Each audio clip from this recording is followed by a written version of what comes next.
去講下邪惡 evil 嘅呢個 topic。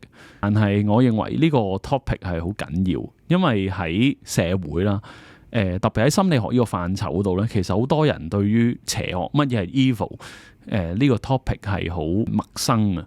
咁就導致邪惡呢樣嘢其實可以喺一啲人啦，或者甚至我哋自己嘅心入邊去滋長。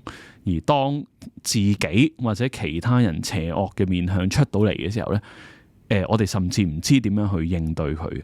我之前睇過一本書叫《Psychoanalytic Psychotherapy》啊，都推介過係由 Nancy McWilliams 去所寫嘅。佢提到自戀型人格啦，同埋一啲反社會型人格。其實佢出嚟嗰個表現係好相似嘅，包括可能佢會好重視自己嘅重要性啦。但係其實令到呢兩群人去做治療嘅手段係好唔同。自戀型人格佢嘅核心某程度上係一個好易碎嘅 ego。我哋其實係要俾好多真誠嘅關注，俾好多真誠嘅愛去先可以帶佢走出嚟呢度。